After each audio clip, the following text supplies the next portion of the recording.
Hi students, welcome in chemistry classes. मैं हूं प्रियंका जैन और आप देख रहे हैं Thursday special videos for class 11th and class 12th। देखिए, मंडे को जो वीडियोस रिलीज होते हैं वो CSIR NET, BSc MSc CAT exams के लिए रहते हैं और यहाँ पर जो मैं वीडियो लेकर आई हूँ थर्सडे स्पेशल, ये प्लीज स्पेशली है क्लास 11th और क्लास 12th के लिए और उन स्टूडेंट्स के लिए जो कि नीट के लिए प्रिपेयर कर रहे हैं। तो आज का वीडियो है केमिकल बॉन्डिंग पर। तो चलिए स्टार्ट करते हैं। केमिकल बॉन्डिंग होती क्या है, ठीक है। तो केमिकल बॉन्डिंग, देखिए, आपने बहुत सारे एलिमेंट्स देखे, पीरियोडिक टेबल के बारे में मैंने आपको बताया। तो आपने वहां पर क्या देखा, डिफरेंट टाइप के एलिमेंट्स होते हैं और उनमें से कुछ एलिमेंट्स होते हैं जिनका नोबेल गैस कॉन्फ़िगरेशन होता है, जिन्हें हम क्या कहते हैं, नोबेल गैस कहते हैं। तो नोबेल गैस के मॉलिक्यूल्स जो होते हैं, इनका ऑक्टेट कंप्लीट होता है यहाँ पर, इनके पूरे वैलेंस शेल्स कंप्लीटली फिल्ड होते हैं। तो इनको छोड़कर जितने भी एटम्स होते हैं वो क्या सेपरेट फॉर्म्स में, इंडिपेंडेंट फॉर्म में नहीं रह सकते हैं। इनकी आदत होती है ये आपस में क्या, क्लस्टर के बना के क्लस्टर के रूप में रहते हैं। और इन जो एटम्स के क्लस्टर को हम क्या कहते हैं, मॉलिक्यूल्स कहते हैं। यानी कि एटम्स की जो टेंडेंसी होती है वो किसके रूप में रहने की होती है, मॉलिक्यूल्स के रूप में रहने की होती है। अगर आप किसको छोड़ दें, नोबेल गैसेस को छोड़ दें, इनके मॉलिक्यूल्स फ्रीली प्रेजेंट हो सकते हैं, लेकिन बाकी जितने भी एटम्स होते हैं, इनके एटम्स की जितने भी एलिमेंट्स होते हैं, उनके एटम्स की टेंडेंसी होती है वो किसके रूप में प्रेजेंट होते हैं, मॉलिक्यूल्स के रूप में प्रेजेंट होते हैं। तो मॉलिक्यूल्स में क्या होता है, एटम्स के बीच में एक बॉन्ड फॉर्मेशन होता है, केमिकल बॉन्डिंग होती है। तो आज हम पढ़ने वाले हैं इसी केमिकल बॉन्डिंग के बारे में। तो केमिकल बॉन्डिंग एक्चुअली में क्या है, एक फोर्स है जो कि किसके बीच में एक्ट कर रही है, एटम्स के बीच में एक्ट कर रही है। ये एक फोर्स है जो इन एटम्स के बीच में एक्ट कर रही है, जिससे कि ये किस में कन्वर्ट हो जाते हैं, एक स्टेबल मॉलिक्यूल में। ओके, तो इसमें एक्चुअली हम क्या कह सकते हैं, यहाँ पर क्या हो रहा है, एटम्स के बीच में इलेक्ट्रॉन्स का रीडिस्ट्रीब्यूशन हो रहा है। यहाँ पर redistribution of electrons between atoms. और जब ये रीडिस्ट्रीब्यूशन होता है तो इसके फलस्वरूप क्या होता है, कुछ एनर्जी निकलती है, ठीक है। यहाँ पर कुछ एनर्जी जो है लिबरेट होती है। यानी कि जो ये केमिकल बॉन्डिंग का प्रोसेस है, ये कैसा होता है, एक्सोथर्मिक प्रोसेस है। ओके, ये एक एक्सोथर्मिक प्रोसेस है, इसमें एनर्जी रिलीज होती है और जितनी ज्यादा एनर्जी रिलीज होगी उतनी ज्यादा स्टेबिलिटी होगी। यानी कि जो मॉलिक्यूल्स होते हैं, इनकी एनर्जी एटम्स की एनर्जी की तुलना में कम होती है। हम जानते हैं जितनी मिनिमम एनर्जी होगी, एनर्जी जितनी कम होगी, स्टेबिलिटी क्या होगी, उतनी ज्यादा होगी, ठीक है। तो चलिए सबसे पहले देख लेते हैं केमिकल बॉन्ड्स एक्चुअली में कितने टाइप के होते हैं। यहाँ पर हम सबसे पहले कुछ बेसिक्स देखने जा रहे हैं, इनके बारे में हम बहुत डिटेल में पढ़ेंगे, लेकिन सबसे पहले थोड़ा सा इसका बेसिक्स क्लियर कर लेते हैं। केमिकल बॉन्ड्स एक्चुअली में टू टाइप्स के हो सकते हैं। एक तो होते हैं स्ट्रॉन्ग बॉन्ड्स, जो कि एटम्स के बीच में बन रहे हैं, यानी कि इसे हम कह सकते हैं कैसे होते हैं, ये इंटर एटॉमिक होते हैं और इनकी एनर्जी भी काफी ज्यादा होती है। ये होती है करीब 200 किलो जूल पर मोल, यानी कि एक मोल के लिए 200 किलो जूल्स। ओके, इन्हें हम कहते हैं स्ट्रॉन्ग बॉन्ड्स। तो स्ट्रॉन्ग बॉन्ड्स हो सकते हैं आयनिक बॉन्ड्स, जो कि आयंस के बीच में प्रेजेंट होते हैं obviously. Covalent bonds covalent compound में प्रेजेंट होते हैं। कोऑर्डिनेट बॉन्ड्स कॉम्प्लेक्सेस में प्रेजेंट होते हैं और मेटेलिक बॉन्ड्स जो कि मेटल्स के बीच में प्रेजेंट होते हैं। इन सब के बारे में हम बहुत डिटेल में पढ़ने वाले हैं, लेकिन पहले अभी इतना समझ लीजिए आप। चलिए, दूसरे टाइप के होते हैं वीक बॉन्ड्स। जो वीक बॉन्ड्स होते हैं वो एटम्स के बीच में नहीं होता है। एक्चुअली क्या होता है, यहाँ पर मॉलिक्यूल्स प्रेजेंट है, ये मॉलिक्यूल्स हैं, H2 के मॉलिक्यूल्स हैं, आपने नेचर में देखे हैं, एयर के अंदर H2 के मॉलिक्यूल्स प्रेजेंट हैं। इनके बीच में वीक फोर्सेस एक्ट कर रही हैं, ठीक है। ये जो वीक फोर्सेस हैं जो इन मॉलिक्यूल्स के बीच में एक्ट कर रही हैं, इन्हें हम क्या कहते हैं, वीक बॉन्ड्स कहते हैं। तो इनकी एनर्जी भी बहुत कम होती है, इन्हें हम क्या कह सकते हैं, ये इंटरमोलिक्यूलर है, यानी ये मॉलिक्यूल्स के बीच में काम कर रहे हैं, ठीक है। और इनकी जो एनर्जी होती है वो 2 to 42 किलो जूल पर मोल होती है। यानी कि ये जो स्ट्रॉन्ग बॉन्ड्स हैं उनकी तुलना में काफी कम है। ये बॉन्ड दो टाइप के हो सकते हैं, एक होते हैं हाइड्रोजन बॉन्ड, जिसके बारे में मैं आपको बाद में बताऊंगी। इसकी एनर्जी होती है 8 to 42 किलो जूल पर मोल। और दूसरे इससे भी वीकर होते हैं, यानी ये बहुत वीक है, हाइड्रोजन बॉन्ड की तुलना में भी काफी वीक है। इनकी एनर्जी होती है 2 to 8 किलो जूल पर मोल। ओके, तो ये तो हो गए डिफरेंट टाइप्स के केमिकल बॉन्ड्स। चलिए अब हम देखते हैं कि कॉज क्या है, केमिकल बॉन्ड बनने के कारण क्या है, क्यों बनता है केमिकल बॉन्ड। पहली बात तो मैंने आपको अभी बताई, किस लिए, मिनिमम एनर्जी स्टेट एक्वायर करने के लिए। यानी कि जो एटम्स होते हैं वो चाहते हैं एक मिनिमम एनर्जी को, स्टेट को एक्वायर करना। जब भी किसी भी एटम की एनर्जी स्टेट हायर होगी तो क्या होगा, स्टेबिलिटी कम होगी। एनर्जी जैसे ही कम हुई स्टेबिलिटी बढ़ जाती है। हमें पता है एनर्जी कैसे कम होगी, जब उसका जो इलेक्ट्रॉनिक कॉन्फ़िगरेशन है वो नोबल गैस कॉन्फ़िगरेशन के जैसा हो जाएगा। तो ठीक है, तो जब भी क्या होता है एटम्स, ये देखिए ये एटम है, यहाँ पर ये न्यूक्लियस है इसका, ठीक है, इसके चारों ओर यहाँ पर इलेक्ट्रॉन्स प्रेजेंट होते हैं, ठीक है, ये हमें पता है। सिमिलरली अभी ये दूसरा एटम है, यहाँ पर न्यूक्लियस है और यहाँ पर ये क्या है, इसके चारों ओर इलेक्ट्रॉन्स ऑर्बिटल्स में रोटेट कर रहे हैं। ओके, अब जब भी ये दो एटम्स एक दूसरे के पास आते हैं तो क्या होता है, इन दोनों जो ये जो इलेक्ट्रॉन्स है इनके बीच में क्या होगा, रिपल्सन होगा। इन न्यूक्लियस के बीच में भी क्या होगा, रिपल्सन होगा। लेकिन इसका न्यूक्लियस इसके इलेक्ट्रॉन्स को अट्रैक्ट करेगा और इसका न्यूक्लियस इसके इलेक्ट्रॉन्स को अपनी ओर अट्रैक्ट करेगा। तो जब भी ये अट्रैक्टिव फोर्स, जब भी ये अट्रैक्टिव फोर्स जो होती है वो रिपल्सिव फोर्स से ज्यादा हो जाती है, तभी क्या होता है, बॉन्ड का फॉर्मेशन होता है। यानी कि किसी भी बॉन्ड के फॉर्मेशन के लिए अट्रैक्टिव फोर्स का रिपल्सिव फोर्स से ज्यादा होना जरूरी है। और जितनी ज्यादा अट्रैक्टिव फोर्स होगी उतनी ही ज्यादा क्या होगी, एनर्जी रिलीज होगी। यानी कि जितनी ज्यादा एनर्जी रिलीज होगी स्टेबिलिटी भी क्या होगी, स्टेबिलिटी भी उतनी ही ज्यादा होगी। तो यानी कि जो एटम्स हैं वो अपनी एनर्जी को मिनिमाइज करना चाहते हैं, और मिनिमाइज कैसे करते हैं, बॉन्ड फॉर्मेशन करके। जब बॉन्ड का फॉर्मेशन होता है तो एनर्जी मिनिमाइज होती है। तो देखिए इसके लिए एक इस तरीके का एक ग्राफ भी होता है, यहाँ पर मैं कुछ बेसिक लेवल पे बना रही हूँ, आप बुक्स में देख सकते हैं। अगर हम एनर्जी, पोटेंशियल एनर्जी और जो इंटर न्यूक्लियर डिस्टेंस होता है इसके बीच में अगर हम ग्राफ खींचते हैं तो ये ग्राफ कुछ किस तरीके का दिखता है। यहाँ पर ये जीरो एनर्जी स्टेट है। तो क्या होता है, देखिए जब भी इलेक्ट्रॉन्स दूर से, एटम्स, ये एटम्स हैं सॉरी, यहाँ पर ये एटम्स है, जब भी ये एटम्स दूर से आ रहे होते हैं इनकी एनर्जी क्या होती है, कम होती है। जैसे जैसे इनके बीच की डिस्टेंस कम होता है एनर्जी क्या होती है, इस तरीके से कम होती जाती है और एक अल्टीमेट स्टेट पर पहुंचती है यहाँ तक। ठीक है, इस टाइप से ये कुछ ग्राफ मिलता है, इसको आप बुक्स में देख सकते हैं। तो ये स्टेट जो होती है ये क्या होती है, ये जो स्टेट होती है ये बॉन्ड फॉर्मेशन की स्टेट होती है। यहाँ पर जो एनर्जी होती है वो मिनिमम हो जाती है और एक बॉन्ड फॉर्म कर जाता है। ठीक है, इस तरीके का ग्राफ मिलता है। दूसरा कारण इसके लिए क्या होता है, दूसरा होता है tendency to acquire the noble gas configuration. Atoms जो होते हैं वो नोबल गैस का कॉन्फ़िगरेशन एक्वायर करना चाहते हैं। तो कैसे एक्वायर करते हैं, देखिए हमें पता है कि देखिए आप मान लीजिए O2 है, ऑक्सीजन है, चलिए ऑक्सीजन लीजिए, ऑक्सीजन में कितने इलेक्ट्रॉन्स प्रेजेंट होते हैं, 1s2, 2s2, 2p4। ठीक है, तो यहाँ पर क्या है, दो इलेक्ट्रॉन्स की कमी है, अगर इसे दो इलेक्ट्रॉन्स और मिल जाएं तो इसका कॉन्फ़िगरेशन क्या हो जाएगा, इसका कॉन्फ़िगरेशन इससे अगले वाले जो नोबल गैस है यानी कि नियॉन के जैसा हो जाएगा, 1s2, 2s2, 2p6 हो जाएगा। ओके, तो ये चाहता है कि हमारा कॉन्फ़िगरेशन इस टाइप का हो जाए, हर एलिमेंट चाहता है कि उसका कॉन्फ़िगरेशन उसके अगले वाले नोबल गैस के कॉन्फ़िगरेशन जैसा हो। और इसके लिए क्या होता है, ये जो आउटर शेल के इलेक्ट्रॉन्स हैं, आउटर शेल्स के ऑर्बिटल्स हैं, रिएक्शन में भाग लेते हैं। तो हम क्या कह सकते हैं, जब भी कभी केमिकल बॉन्ड बनता है तो उसमें सिर्फ आउटर मोस्ट जो सेल होता है उसके इलेक्ट्रॉन्स भाग लेते हैं।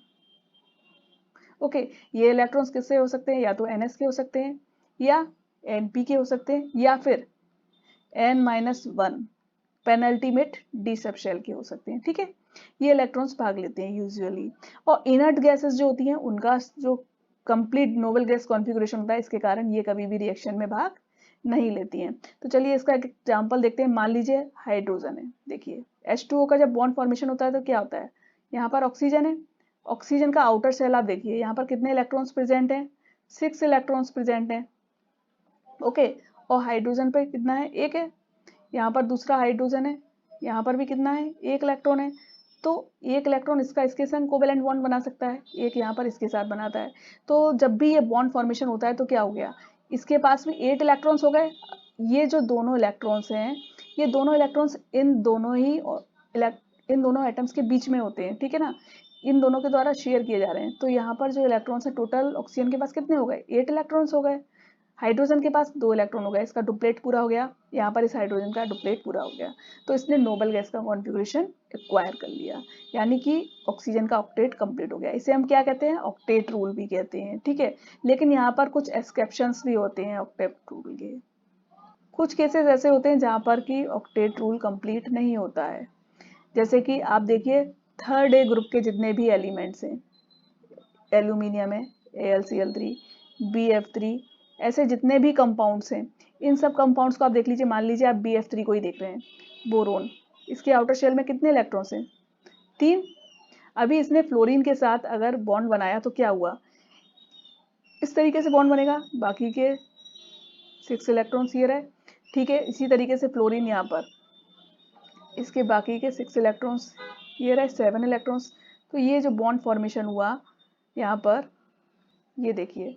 तो अब आप कुल मिलाकर देख सकते हैं, अगर आप बोरोन का आउटर शेल क्लाउड देख रहे हैं तो यहाँ पर कुल कितने इलेक्ट्रॉन्स हैं? टोटल 6 इलेक्ट्रॉन्स हैं। Total 6 electrons in the outer shell of boron, okay, after bond formation. Bond formation के बाद 6 इलेक्ट्रॉन्स हैं, यानी ये अपने ऑक्टेट को कंप्लीट नहीं कर पाता है। इस तरीके के कंपाउंड्स को हम क्या कहते हैं? इलेक्ट्रॉन डिफिशियंट कंपाउंड्स कहते हैं। तो ये क्या है? ऑक्टेट रूल का एक एक्सेप्शन है। दूसरा एक्सेप्शन और हो सकता है, यहाँ पर क्या हो सकता है? आप मान लीजिए देखते हैं, एक्सपेंशन भी हो सकता है, ऑक्टेट रूल का एक्सपेंशन भी हो सकता है। ये आपने क्या देखा था? यहाँ पर डिफिशियंसी थी, अभी एक्सपेंशन होगा ऑक्टेट रूल का, तो क्या होगा? कुछ कंपाउंड्स आपने देखे हैं फॉस्फोरस के, फॉस्फोरस PCl3 भी बनाता है, PCl5 भी बनाता है। अभी आप PCl5 देखिए तो उसमें क्या है?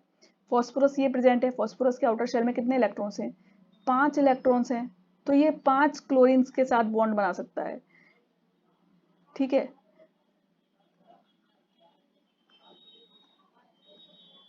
तो टोटल कितने इलेक्ट्रॉन्स हो गए यहाँ पर? टोटल फॉस्फोरस के पास अब 10 इलेक्ट्रॉन्स हो गए, यानी कि क्या हुआ? 8 इलेक्ट्रॉन्स होने चाहिए थे लेकिन 10 इलेक्ट्रॉन्स हो गए। तो इसे हम क्या कहते हैं? Expansion of the octet rule. तो ऐसा सब क्यों होता है? ऐसा सल्फर के केस में भी होता है। सल्फर SF4 भी बना सकता है, सल्फर SF6 भी बना सकता है। ऐसा क्यों होता है? इसके लिए एक और नई थ्योरी दी गई, जिसे हम क्या कहते हैं? Valence bond theory. तो चलिए पढ़ते हैं वैलेंस बॉन्ड थ्योरी क्या है। वैलेंस बॉन्ड थ्योरी को पढ़ने से पहले सबसे पहले हमें जानना चाहिए कोवैलेंट बॉन्ड के बारे में।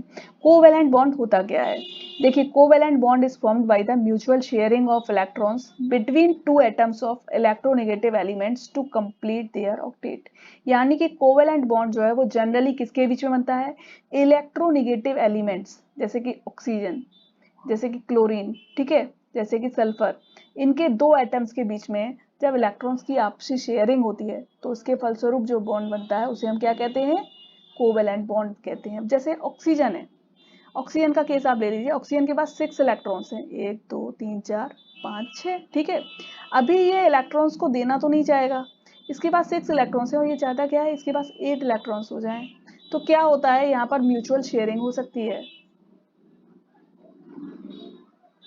यहाँ पर म्यूचुअल शेयरिंग हुई, 2 इलेक्ट्रॉन्स की शेयरिंग हुई इस तरीके से यहाँ पर।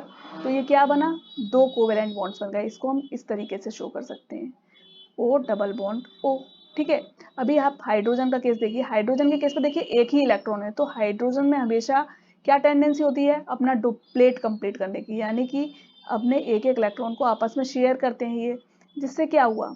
इस हाइड्रोजन के पास भी अभी 2 इलेक्ट्रॉन्स हैं, इस हाइड्रोजन के पास भी 2 इलेक्ट्रॉन्स हैं, यानी कि इस हाइड्रोजन और इस हाइड्रोजन के बीच में एक सिंगल बॉन्ड बन गया, ठीक है। तो कोवैलेंट बॉन्ड में क्या है? देखिए, एक बात सबसे पहले जो ध्यान देने की क्या है, जितने इलेक्ट्रॉन पेयर शेयर होते हैं उतने बॉन्ड्स बनते हैं। जैसे कि यहाँ पर एक इलेक्ट्रॉन की शेयरिंग हुई, यानी एक इलेक्ट्रॉन पेयर शेयरिंग का है तो एक सिंगल बॉन्ड बनेगा। यहाँ पर 2 इलेक्ट्रॉन पेयर शेयर हो रहे हैं, ये 2, तो यहाँ पर क्या बना? Double bond. सिमिलरली आप नाइट्रोजन के केस में देख सकते हैं, नाइट्रोजन के पास 5 इलेक्ट्रॉन्स होते हैं, ठीक है। ये चाहता कितना है? 8 इलेक्ट्रॉन हो जाए, ठीक है। तो इन 3 इलेक्ट्रॉन्स की क्या होगी? आपस में शेयरिंग होगी, 1 2 और 3। तो यानी यहाँ पर कितने बॉन्ड बने? ट्रिपल बॉन्ड बना, N ट्रिपल बॉन्ड N, इस तरीके से बना। अब जब भी ये इलेक्ट्रॉन्स बनते हैं, पहली कंडीशन तो क्या हो गई कि जितने भी इलेक्ट्रॉन पेयर शेयरिंग के होते हैं उतने यहाँ पर बॉन्ड बनेंगे, ठीक है।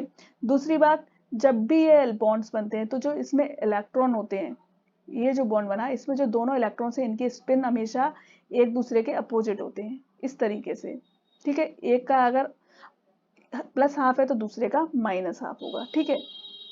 ये बात क्लियर है? अभी देखिए orbital concept of the covalent bond. जब कोवैलेंट बॉन्ड को कुछ डिटेल में स्टडी किया गया तो क्या आया? Orbital concept. ऑर्बिटल कॉन्सेप्ट में क्या कहा गया कि वन ऑर्बिटल, कोई भी एक ऑर्बिटल होता है, हम जानते हैं वो मैक्सिमम 2 इलेक्ट्रॉन्स को अकोमोडेट कर सकता है। और जो दोनों इलेक्ट्रॉन्स होते हैं वो क्या होते हैं, अपोजिट स्पिन के होते हैं, जैसे कि ये 2s ऑर्बिटल है, तो यहाँ पर जो 2 इलेक्ट्रॉन्स हैं वो किसके होंगे, अपोजिट स्पिन के होंगे। और हमेशा जब भी बॉन्ड फॉर्मेशन होता है तो वो हाफ फिल्ड ऑर्बिटल्स के बीच में इलेक्ट्रॉन्स की शेयरिंग द्वारा होता है। ये नहीं भाग ले सकता है, यहाँ पर अभी एक इलेक्ट्रॉन प्रेजेंट है, ठीक है, यहाँ पर अगर एक इलेक्ट्रॉन प्रेजेंट है तो ये ऑर्बिटल एक और इसी टाइप के ऑर्बिटल के साथ जिसके पास एक इलेक्ट्रॉन प्रेजेंट है, इन दोनों के बीच में क्या होगा, इलेक्ट्रॉन्स की शेयरिंग होगी।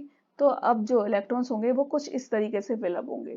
तो एक्चुअली में जो कोवेलेंट बॉन्ड है वो sharing of electrons between atoms नहीं है, बिटवीन द ऑर्बिटल्स है। ऑर्बिटल्स के बीच में इलेक्ट्रॉन पेयर्स की शेयरिंग हो रही है। और इस तरीके से जो कोवेलेंट बॉन्ड की नेसेसरी कंडीशन है वो क्या है, ऑक्टेट कंप्लीट करना नहीं है, बल्कि जो हमारे हाफ फिल्ड ऑर्बिटल्स हैं, जो यहाँ पर हाफ फिल्ड ऑर्बिटल्स प्रेजेंट है, इनको कंप्लीट करना इस कोवेलेंट बॉन्ड की नेसेसिटी है, ठीक है।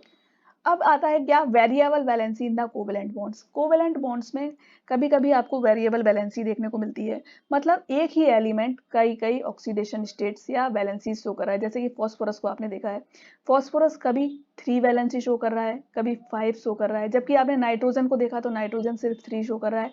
तो ऐसा क्यों होता है, इसके पीछे कारण होता है ऑर्बिटल्स। जब भी किसी भी एलिमेंट के पास, जैसे कि फास्फोरस के पास आउटर शेल में एम्प्टी ऑर्बिटल्स प्रेजेंट होते हैं, तो ये क्या हो सकते हैं, इलेक्ट्रॉन फॉर्मेशन, ये बॉन्ड फॉर्मेशन में भाग ले सकते हैं। कैसे ले सकते हैं, देखिए मान लीजिए आप नाइट्रोजन का केस लीजिए, नाइट्रोजन का आउटर शेल देखिए, कितने इलेक्ट्रॉन्स प्रेजेंट है, 5 है, यहाँ पर 2s में 2, ठीक है, और यहाँ पर कितने इलेक्ट्रॉन्स प्रेजेंट है, 3 इलेक्ट्रॉन्स। अब आप ये बताइए यहाँ पर कौन से इलेक्ट्रॉन्स जो है बॉन्ड फॉर्मेशन में भाग ले सकते हैं, क्या ये इलेक्ट्रॉन्स भाग ले सकते हैं, नहीं, ये नहीं ले सकते। क्यों, क्योंकि ये दोनों इलेक्ट्रॉन्स पेयर हैं, और जब तक ये हाफ फिल्ड शेल नहीं होगा तब तक ये किसी भी रिएक्शन में भाग नहीं लेगा, तो ये भाग नहीं लेगा। अब यहाँ पर देखिए 3 कितने इलेक्ट्रॉन्स प्रेजेंट है, 3 इलेक्ट्रॉन्स प्रेजेंट है, सॉरी ये 3p है, 3s नहीं है, 3p है। तो 3p में 3 इलेक्ट्रॉन्स प्रेजेंट है, तो ये 3 इलेक्ट्रॉन्स किस में भाग ले सकते हैं, बॉन्ड फॉर्मेशन में भाग ले सकते हैं। तो इनमें दूसरे किसी और एलिमेंट से यहाँ पर आकर इलेक्ट्रॉन्स इस तरीके से, ये दूसरे से हम क्रॉस के द्वारा शो करते हैं, इस तरीके से इलेक्ट्रॉन्स आके भर सकते हैं, ठीक है। तो यहाँ पर इसकी टोटल वैलेंसी इसलिए कितनी हो जाएगी, 3। ओके, इससे ज्यादा ये वैलेंसी शो कर सकता है, नहीं कर सकता है, क्योंकि इसके पास कोई भी एक्स्ट्रा एम्प्टी ऑर्बिटल प्रेजेंट नहीं है। अभी आप फॉस्फोरस का केस देखिए, फॉस्फोरस का आप आउटर शेल देखिए, ये रहा, ठीक है, ये 2s है, और ये क्या है, ये 2p था। यहाँ पर ये 3s है, और ये क्या है, 3p है, ठीक है। अभी यहाँ पर क्या है, एक और शेल भी तो प्रेजेंट है, यहाँ पर क्या है, ये 3D शेल भी प्रेजेंट है। आपको पता है 3D सब शेल भी यहाँ पर प्रेजेंट है 3s और 3p के अलावा। तो क्या हो सकता है, अभी यहाँ पर आपने देखा ये तीन वैलेंसी तो शो कर ही सकता है, क्योंकि यहाँ पर 3 हाफ फिल्ड सब शेल्स प्रेजेंट है। लेकिन यहाँ पर जो ये प्रेजेंट है, क्या हो सकता है एक्चुअली, यहाँ से इलेक्ट्रॉन एक्साइटेड होकर, यहाँ से एक इलेक्ट्रॉन एक्साइटेड होकर यहाँ पर जा सकता है। तो जब ये जाएगा तो क्या होगा, यहाँ पर एक इलेक्ट्रॉन बचा, यहाँ पर कितने इलेक्ट्रॉन हैं, यहाँ पर तो ऑलरेडी ये इलेक्ट्रॉन्स हैं ही, और एक इलेक्ट्रॉन कहाँ आ गया, यहाँ पर आ गया। अब देखिए जरा यहाँ पर कितने एम्प्टी ऑर्बिटल्स हो गए, हाफ फिल्ड शेल्स यहाँ पर कितने हुए, 1 2 3 4 एंड 5 हाफ फिल्ड ऑर्बिटल्स यहाँ पर प्रेजेंट हैं। तो ये पांचों अब क्या है, बॉन्ड फॉर्मेशन में भाग ले सकते हैं। यहाँ भी इलेक्ट्रॉन आके भर सकता है, यहाँ भी आ सकता है, यहाँ भी आ सकता है, यहाँ भी, यहाँ भी।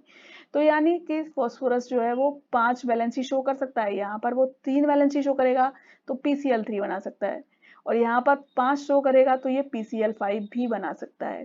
तो जब भी आपसे क्वेश्चन पूछा जाता है कि NCl3 तो एग्जिस्ट करता है, लेकिन NCl5 क्यों नहीं एग्जिस्ट करता है, तो क्यों नहीं एग्जिस्ट करता है, क्योंकि यहाँ पर इस केस में कोई 2D ऑर्बिटल प्रेजेंट ही नहीं है। क्या आपने 2D ऑर्बिटल देखा है, नहीं है, तो इसलिए ये इलेक्ट्रॉन जंप करके कहाँ जाएगा जो ये शो करे। तो इसका कारण क्या होता है कि NCl3 एग्जिस्ट करता है और NCl5 नहीं एग्जिस्ट करता है, क्योंकि यहाँ पर कोई भी d ऑर्बिटल, 3D ऑर्बिटल या 2D ऑर्बिटल, कोई भी ऑर्बिटल यहाँ पर प्रेजेंट नहीं होता है, इसलिए ये शो नहीं करता है। लेकिन इस केस में यहाँ पर 3D ऑर्बिटल प्रेजेंट है, इसलिए ये +5 ऑक्सीडेशन स्टेट शो कर सकता है। सिमिलरली अगर हम ऑक्सीजन का केस देखें, तो ऑक्सीजन के केस में भी ऑक्सीजन जो है वो OF2 तो बना सकता है, लेकिन OF4 और OF6 बना सकता है क्या? नहीं बना सकता। क्यों नहीं बना सकता? क्योंकि यहाँ पर d ऑर्बिटल प्रेजेंट नहीं है। लेकिन सिमिलरली अगर आप देखें SF4 एग्जिस्ट करता है, SF6 एग्जिस्ट करता है। क्यों करता है? क्योंकि देखिए यहाँ पर आप देखेंगे यहाँ पर 2 इलेक्ट्रॉन्स प्रेजेंट हैं और यहाँ पर 4 इलेक्ट्रॉन्स प्रेजेंट हैं सल्फर में। ये सल्फर का केस है, ठीक है। अभी यहाँ पर क्या प्रेजेंट है? यहाँ पर एक d ऑर्बिटल भी प्रेजेंट है, ठीक है। तो इस d ऑर्बिटल में क्या हो सकता है? एक इलेक्ट्रॉन अगर हम अभी तो ये क्या शो कर रहा है, देखिए ये 2 वैलेंसी शो कर रहा है, लेकिन एक इलेक्ट्रॉन यहाँ से यहाँ जंप कर जाएगा तो ये क्या शो करने लगेगा? यहाँ से एक यहाँ जा सकता है तो ये +4 शो करेगा। अभी एक और इलेक्ट्रॉन यहाँ से यहाँ भी जा सकता है तो ये क्या शो करेगा? +6 ऑक्सीडेशन स्टेट शो करेगा। इसलिए SF4 और SF6 एग्जिस्ट करते हैं, लेकिन OF4 और OF6 एग्जिस्ट नहीं करते हैं। अब हम आते हैं characteristic of the covalent compound. सबसे पहली बात जो आती है वो क्या आती है? इसकी फिजिकल स्टेट कैसी होती है कंपाउंड्स की। तो देखिए फिजिकल स्टेट सॉलिड भी हो सकती है, लिक्विड भी हो सकती है, गैस भी हो सकती है। गैस, लिक्विड, सॉलिड, तीनों स्टेट में कोवेलेंट कंपाउंड्स पाए जाते हैं। गैसियस स्टेट में कब प्रेजेंट होते हैं? जब सिर्फ कोवेलेंट बॉन्ड प्रेजेंट होता है। लेकिन अगर कोवेलेंट बॉन्ड के अलावा एक्स्ट्रा बॉन्ड्स यानी कि हाइड्रोजन बॉन्ड भी प्रेजेंट है या van der Waals forces present है, then in all that cases the compound will have solid और लिक्विड स्ट्रक्चर। उन सारे केसेस में कंपाउंड का सॉलिड या लिक्विड स्ट्रक्चर हो जाता है। यानी कि जब भी मॉलिक्यूल्स के बीच में एसोसिएशन होगा तो वो क्या होगा? आपस में जुड़ जाएंगे, लिंक कर जाएंगे, तो वो क्या लिक्विड स्टेट ले लेंगे। और ज़्यादा बॉन्डिंग हो गई तो क्या होगा? सॉलिड स्टेट ले लेंगे। लेकिन अगर उनके बीच में सिर्फ कोवेलेंट बॉन्ड प्रेजेंट है तो वो गैसियस स्टेट में भी प्रेजेंट हो सकते हैं। तो देखिए जैसे कि F2 है और Cl2 है, ये दोनों क्या है? गैसियस स्टेट में होते हैं, ठीक है। अभी इसके बाद आप ब्रोमीन को देखते हैं, ये किस स्टेट में है? लिक्विड स्टेट में है, ठीक है। I2 देखिए, At2 देखिए, ये दोनों किस स्टेट में है? ये सॉलिड स्टेट में पाए जाते हैं, ठीक है ना। दूसरी बात, कोवेलेंट सॉलिड्स भी एग्जिस्ट करते हैं। कोवेलेंट सॉलिड कैसे होते हैं? जब एटम्स के बीच में कोवेलेंट बॉन्ड प्रेजेंट होते हैं, ठीक है ना, highly associated covalent structure present होता है। जैसे कि कार्बन, कार्बन जब इस तरीके से टेट्राहेड्रल के फॉर्म में स्ट्रक्चर आपस में ज्वाइंट होते हैं तो ये क्या बनाते हैं? ये डायमंड का स्ट्रक्चर बनाते हैं। तो डायमंड के अंदर आप देखेंगे इस तरीके से कार्बन का 3 डायमेंशनल स्ट्रक्चर प्रेजेंट होता है, जिसमें कार्बन जो होता है वो टेट्राहेड्रल के रूप में अरेंज होता है और ये जितने भी बॉन्ड्स होते हैं सब कोवेलेंट बॉन्ड होते हैं। इसलिए जो डायमंड होता है वो बहुत ही स्ट्रांगली बॉन्डेड कंपाउंड होता है डायमंड, और इसमें सारे ही बॉन्ड जितने भी होते हैं ये कोवेलेंट बॉन्ड्स होते हैं, ठीक है। इस तरीके के और भी स्ट्रक्चर्स हो सकते हैं, ग्रेफाइट, ALN, SiC, इन सभी कंपाउंड्स में कोवेलेंट सॉलिड स्ट्रक्चर प्रेजेंट होता है। दूसरा स्ट्रक्चर हो सकता है मॉलिक्यूलर सॉलिड्स। अब ये मॉलिक्यूलर सॉलिड्स क्या होते हैं? मॉलिक्यूलर सॉलिड्स में मीन्स क्या है? स्ट्रक्चर तो किस टाइप का है? 2 एटम्स आपस में जुड़े हुए हैं कोवेलेंट बॉन्ड के द्वारा, ओके। इस तरीके से समझिएगा, 2 एटम्स तो आपस में जुड़े हैं कोवेलेंट बॉन्ड के द्वारा, लेकिन ये जो मॉलिक्यूल्स हैं ये आपस में weak van der Waals forces के द्वारा इस तरीके से जुड़े हुए हैं, ठीक है। तो जब भी इस तरीके से स्ट्रक्चर प्रेजेंट होता है, मॉलिक्यूल्स के बीच में weak van der Waals forces present है, तो इस तरीके के जो स्ट्रक्चर्स बनते हैं इन्हें हम क्या कहते हैं? मॉलिक्यूलर सॉलिड्स कहते हैं। ये क्या है? मॉलिक्यूलर सॉलिड्स हैं, जैसे कि सॉलिड I2, ओके, और सॉलिड CO2 जिसे हम ड्राई आइस भी कहते हैं, ठीक है। तीसरा पॉइंट आता है कंडक्टिविटी। तो जो कोवेलेंट कंपाउंड्स होते हैं वो एक्चुअली बैड कंडक्टर होते हैं इलेक्ट्रिसिटी के, क्योंकि इसमें जो इलेक्ट्रॉन्स होते हैं वो इजीली अवेलेबल नहीं होते हैं। इलेक्ट्रॉन्स किस में लग गए? बॉन्ड फॉर्मेशन में लग गए, इसलिए ये बैड कंडक्टर होते हैं। लेकिन हालांकि कुछ केसेस में, जैसे कि आप देखिए H2O या देखिए लिक्विड NH3, इन केसेस में ये कंडक्टर हो सकते हैं। क्यों होते हैं एक्चुअली कंडक्टर? क्योंकि इनका सेल्फ आयनाइजेशन हो जाता है। जैसे H2O को आप देखिए, H2O का सेल्फ आयनाइजेशन कुछ इस तरीके से होता है, H3O+ बन जाता है और OH माइनस बन जाता है। यानी कि जब भी ये मॉलिक्यूल्स आपस में प्रेजेंट होते हैं लिक्विड फॉर्म में तो इनका सेल्फ आयनाइजेशन होने के कारण H3O+ और OH माइनस बन जाता है, जिसके कारण ये कंडक्टिविटी शो कर सकते हैं। ओके, इसी तरीके से आप NH3 को देखिए, तो NH3 के भी 2 मॉलिक्यूल्स आपस में रिएक्ट करके NH4+ और NH2- बना सकते हैं। तो इनके सेल्फ आयनाइजेशन के कारण ये कंडक्टिविटी शो कर रहे हैं। अदरवाइज जो कोवेलेंट कंपाउंड्स होते हैं वो इलेक्ट्रिसिटी के बैड कंडक्टर्स होते हैं। ठीक है, चौथा पॉइंट आता है सॉल्युबिलिटी। एक्चुअली में कोवेलेंट कंपाउंड्स जो होते हैं वो क्या होते हैं, नॉन पोलर होते हैं, तो ये नॉन पोलर सॉल्वेंट्स में डिसॉल्व होते हैं इजीली। ठीक है, इसके बाद एक और पॉइंट आता है आइसोमेरिज्म। हाँ, ये आइसोमेरिज्म शो करते हैं, जैसे कि आप ऑर्गेनिक कंपाउंड्स देखिए, वो ऑर्गेनिक कंपाउंड्स में एक्सट्रीम रेंज ऑफ आइसोमेरिज्म आपको देखने को मिलेगी, जो कि आपका नेक्स्ट चैप्टर्स में आपको पढ़ने को मिलेगा। इसके बाद आती है रिएक्शंस। जो कोवेलेंट कंपाउंड्स होते हैं इनकी जो रिएक्शंस होती हैं वो बहुत ही धीमे प्रोसीड करती हैं। आयनिक रिएक्शंस बहुत तेजी से प्रोसीड होती हैं, लेकिन जो कोवेलेंट कंपाउंड्स की रिएक्शंस होती हैं वो स्लो होती हैं। क्यों होती हैं? क्योंकि यहाँ पर देखिए इनके बीच में बॉन्ड बना हुआ है। ठीक है, अब जब ये बॉन्ड बना है तो सबसे पहले इस बॉन्ड को हमें क्या करना पड़ेगा, तोड़ना पड़ेगा। और जब फिर इसके बाद जब ये बॉन्ड टूट जाएगा फिर हमें एक नया बॉन्ड फॉर्म करना पड़ेगा। तो यानी कि एक बॉन्ड तोड़ना है और दूसरा बॉन्ड बनाना है, इसलिए ये रिएक्शंस थोड़ा धीमे प्रोसीड करती हैं। तो ये तो आपने पढ़ा अभी केमिकल बॉन्डिंग का बेसिक इंट्रोडक्शन कोवेलेंट बॉन्ड के बारे में। अभी यहाँ पर बचा हुआ है, अभी हमें पढ़ना है वैलेंस बॉन्ड थ्योरी। बहुत इंपॉर्टेंट थ्योरी है। हाइब्रिडाइजेशन क्या होता है, बॉन्ड एंगल्स, कैसे बॉन्ड एंगल्स को कंपेयर कर सकते हैं, ये सब हम पढ़ने वाले हैं अपने नेक्स्ट वीडियो में। तो मिलते हैं आपसे अपने नेक्स्ट वीडियो में। अगर आपको वीडियो पसंद आया हो तो प्लीज़ लाइक और शेयर करना मत भूलिएगा। Thank you.